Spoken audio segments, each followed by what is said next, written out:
જામનગર મહાનગરપાલિકાની જનરલ બોર્ડની બેઠક આજે શુક્રવારે સવારે યોજવામાં આવી હતી। જનરલ બોર્ડની આ બેઠકના લાઈવ દ્રશ્યોમાં આપ સૌ જોઈ શકો છો કે કોર્પોરેશનના સભાખંડમાં યોજવામાં આવેલી આ બેઠકમાં શાસક પક્ષ દ્વારા એજન્ડાના વિવિધ કામો રજૂ કરવામાં આવ્યા હતા અને મંજૂર કરવામાં આવ્યા હતા। આ સાથે જ વિપક્ષ દ્વારા શહેરના વિવિધ પ્રશ્નોની પ્રશ્નોત્તરી કાળ દરમિયાન રજૂઆત કરવામાં આવી હતી। જનરલ બોર્ડની આ બેઠકમાં શાસક પક્ષ દ્વારા એજન્ડા મુજબ એમ્યુઝમેન્ટ પાર્ક વિસ્તારમાં આવેલા 2121 ચોરસ મીટરના એક પ્લોટના વેચાણનો મુદ્દો લાવવામાં આવ્યો હતો। આ પ્લોટ શ્રીજી ઇન્ફ્રાસ્ટ્રક્ચર નામની પેઢીને વેચાણથી આપવા માટેનો નિર્ણય લેવામાં આવ્યો છે। આ ઉપરાંત વોટર વર્ક્સ માટે ભરતી સહિતના કામોના એજન્ડા શાસક પક્ષ દ્વારા મૂકવામાં આવ્યા હતા। આ ઉપરાંત જનરલ બોર્ડની આ બેઠકમાં વિપક્ષના અલગ અલગ સભ્યો દ્વારા જે રજૂઆતો કરવામાં આવી હતી તે આપ સૌ દર્શકો જોઈ શકો છો। વિપક્ષી સભ્યો પૈકી જૈનબબેન ખફીએ પોતાના વિસ્તારમાં ડોર ટુ ડોર કચરો એકત્ર કરવા માટે આવતા વાહનની ઓછી સંખ્યા અંગે રજૂઆત કરી હતી। આ ઉપરાંત વિપક્ષી સભ્ય અલ્તાફ ખફીએ ટીપી સ્કીમ અંગે કેટલાક પ્રશ્નોની રજૂઆત કરી હતી। કોંગ્રેસના નગરસેવિકા રચનાબેન નંદાણીયાએ વોર્ડ નંબર 4માં નદી પર બેઠો પુલ બાંધવા અંગે રજૂઆત કરી હતી। વિપક્ષના ઉપનેતા રાહુલ બોરીચાએ મહાનગરપાલિકાની શિક્ષણ સમિતિ હસ્તકની શાળાઓમાં નિયમો વિરુદ્ધ પટ્ટાવાળાઓની ભરતી અને પટ્ટાવાળાઓને થયેલા કરોડો રૂપિયાના ચૂકવણા અંગે પ્રશ્નો ઉઠાવ્યા હતા। આ સાથે જ તેમણે પીએમજે યોજનાના સંબંધમાં કોર્પોરેશનના આરોગ્ય વિભાગની ઝાટકણી કાઢી હતી અને જણાવ્યું હતું કે તાજેતરમાં જામનગરની જેસીસી હાર્ટ ઇન્સ્ટિટ્યૂટ તથા ઓસવાડ આયુષ હોસ્પિટલમાં આ યોજનામાં કૌભાંડ જાહેર થયું હોવા છતાં કોર્પોરેશનના આરોગ્ય વિભાગે આ હોસ્પિટલોની મુલાકાત પણ લીધી નથી। આ ઉપરાંત બહુજન સમાજ પાર્ટીના કોર્પોરેટર ફુરકાન શેખે વોર્ડ નંબર 6ના રસ્તાઓ અંગે તથા વિપક્ષના પૂર્વ નેતા આનંદ રાઠોડે કચરો એકત્ર કરતા વાહનો અંગે બોર્ડમાં રજૂઆત કરી હતી। અત્રે નોંધનીય છે કે જામનગર મહાનગરપાલિકાના જનરલ બોર્ડમાં વર્ષોથી ખાસ કોઈ નોંધપાત્ર કામગીરીઓ થતી નથી અને શાસક પક્ષ તથા વિપક્ષ વચ્ચે ઈલુ જેવો સંબંધ હોય એવું દેખાઈ રહ્યું છે અને મહત્વના પ્રશ્નોની ચર્ચાઓ ભાગ્યે જ થતી હોય છે। દુઃખની વાત એ છે કે છેલ્લા 5 વર્ષથી આ રીતની જનરલ બોર્ડની મીટિંગો પૂર્ણ થઈ જાય છે, કોઈ નવા વિકાસની કે નવા વિઝન સાથેની કોઈ ચર્ચા થતી હોય તેવું જનરલ બોર્ડમાં જોવા મળ્યું નથી। એકબીજા ઉપર આક્ષેપ પ્રત્યાક્ષેપ કરીને લગભગ કોર્પોરેટરો સંતોષ માની લે છે, જેને કારણે જામનગર અન્ય બીજા શહેરોની સરખામણીએ વિકાસની દ્રષ્ટિએ ઘણું પછાત થતું જાય છે। આ જ કારણથી ઘણા મૂડીવાદીઓ અને ટેલેન્ટેડ લોકો જામનગર છોડીને બહારના શહેરોમાં જતા રહ્યા છે। આ બાબતની પણ ચિંતા સત્તાધારી ભારતીય જનતા પાર્ટીએ કરવી જોઈએ।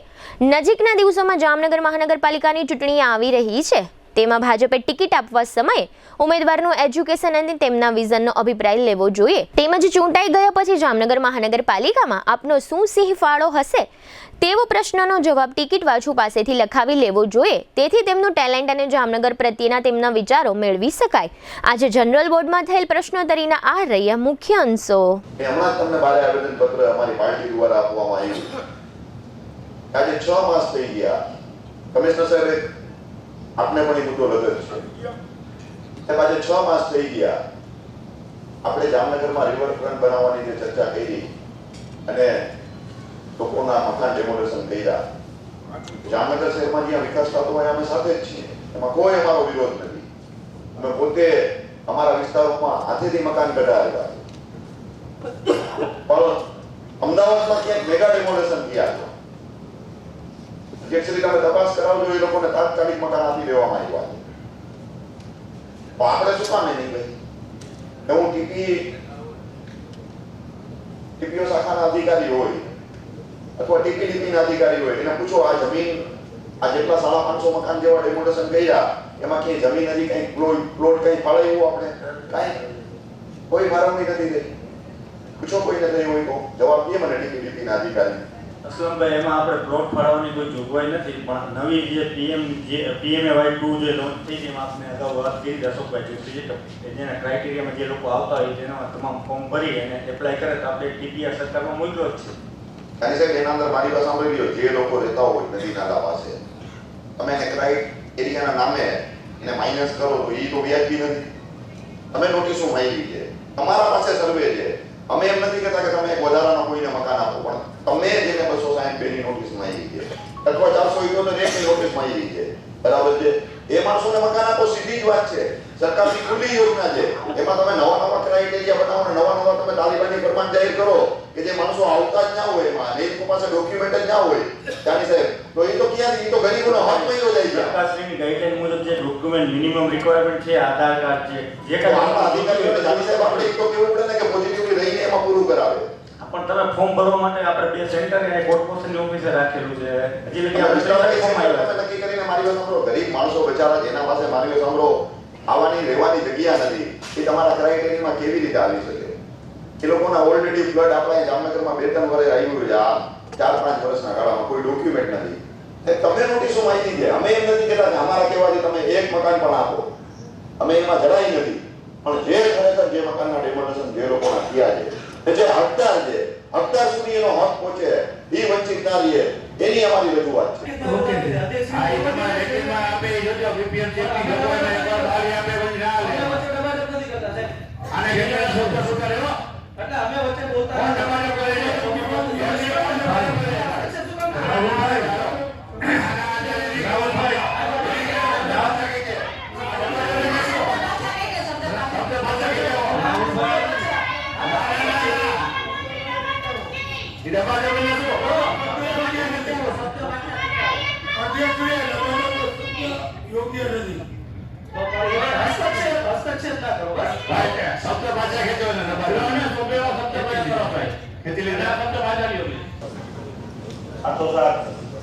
અમુક જે રાજકીય વર્ગના મકાનો અગાઉ પણ આપણે નોટિસો દઈ દીધી, એ ડિમોલિશન કરવામાં નથી આવ્યું.